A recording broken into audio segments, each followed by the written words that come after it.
Hello Prabhas, ఎలా ఉన్నావు? Rajasaab shooting ఎంతవరకు వచ్చింది? నేను భవనం కళ్యాణ్ అన్న. రాజేసాబ్ షూటింగ్ ఆల్మోస్ట్ కంప్లీట్ అయిపోయినట్టే. ఓహ్ రియల్లీ? అది సినిమా ఇప్పుడు రిలీజ్ చేస్తున్నాం. సినిమా సంక్రాంతికి రిలీజ్ అవుతుంది కళ్యాణ్ అన్న. అవును, రాజేసాబ్ లో ఏదో లేటెస్ట్ అప్డేట్ వచ్చిందని విన్నాను. ఏంటది? అంటే కళ్యాణ్ అన్న, ఇందులో పెప్పీ డాన్స్ ఒకటే స్పెషల్ గా ఉండబోతుంది. ఏంటి పెప్పి డాన్స్?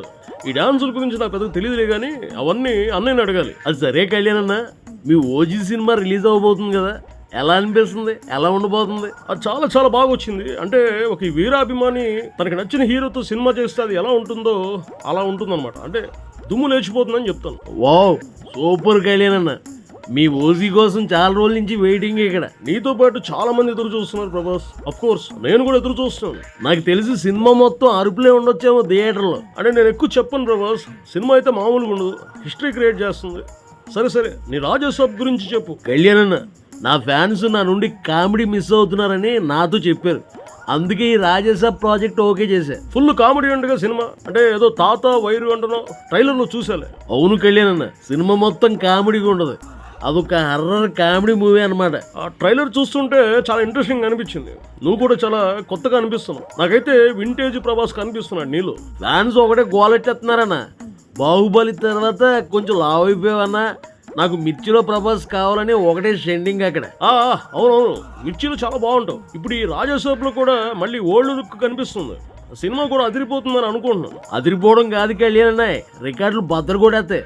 ఆ రికార్డుల గురించి ఎక్కువ మాట్లాడను, ఎందుకంటే నా సినిమా ఫ్యాన్స్ కి నచ్చితే చాలా అనుకుంటాం. మేము సినిమాల్లోకి రాకముందే మీరు రికార్డులు కొట్టారన్న. మీ గురించి మాకు తెలీదా? ఎంత ఎదిగినా ఒదిగుంటావు. అది నాకు బాగా నచ్చుద్దన్న. సేమ్ ప్రభాస్, నువ్వు కూడా బాహుబలి లాంటి బ్లాక్ బస్టర్ హిట్ అందుకున్న తర్వాత కూడా చాలా నార్మల్ గా చాలా సింపుల్ గా ఉంటావు. అది నిజంగా గ్రేట్, అది గ్రేట్ క్వాలిటీ. ఎంతైనా మనం ఒకే ఊరు, మొగల్తూరు కదన్నా. అంతే అంతే. అంటే అక్కడ మొగల్తూరులో తాగిన నీళ్ల ప్రభావం అయి ఉండొచ్చు. నాకు క్యూరియాసిటీ ఉంది కళ్యాణ్ అన్న, చెప్పనా? ఇంకెందుకు లేటు, చెప్పు. మనం విడివిడిగా సినిమాలు చేస్తేనే భయంకరమైన ఎక్స్పెక్టేషన్స్ ఉన్నాయి కదా. మన ఇద్దరం కలిసి ఓ సినిమా చేస్తే ఎలా ఉంటుంది కళ్యాణ్ అన్న? ఎలా ఉంటుంది అంటే సినిమాని మనల్ని కూడా చూడనివ్వరు ఫ్యాన్స్, అంత బీభత్సంగా ఉండదు. అయితే ఒకసారి ప్లాన్ చేద్దాం ఏంటి? ఏదైనా టైం రావాలి ప్రభాస్. ఆ టైం వస్తే ఖచ్చితంగా అద్భుతాలు జరుగుతాయి. చాలా రోజులైంది నీతో మాట్లాడి.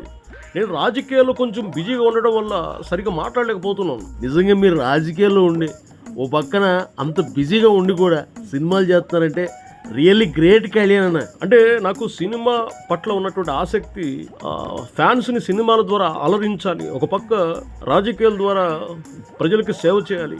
ఈ రెండు ఆలోచనలు నాకు ఉన్నాయి, అందుకే చేయగలుగుతున్నాను. ఆ క్వాలిటీ చాలా తక్కువ మందికి ఉండదన్న. అంటే ఏదైనా ఇంట్రెస్ట్ ఉంటే రాజకీయాలు ఉంటారు, లేకపోతే సినిమాలు ఉంటారు. కానీ మీరు ఆ బ్యాలెన్స్ చేసే విధానం అయితే నాకు చాలా చాలా బాగా నచ్చింది. నీ అభిమానానికి చాలా చాలా థ్యాంక్స్ ప్రభాస్. అలాగే ఏదో చెప్పాలంగా మర్చిపోయాను. పర్లేదు చెప్పాను. నీ రాజేసాబు మంచిగా షూటింగ్ అంతా అయిపోయి ఆ పెప్పి డాన్స్ అది చక్కగా నువ్వు బాగా చేయాలని, ఫ్యాన్స్ని బాగా అలరించేలాగా మంచి కామెడీ ఎంటర్టైనర్ అంతా మంచి సక్సెస్ అవ్వాలని మనస్ఫూర్తి కోరుకుంటున్నా. థ్యాంక్ యూ సో మచ్ అన్న. అలాగే మీ ఓజీ కూడా బ్లాక్ బస్టర్ హిట్ అవ్వాలని కోరుకుంటున్నాను. Thank you so much. Love you Prabhas, love you.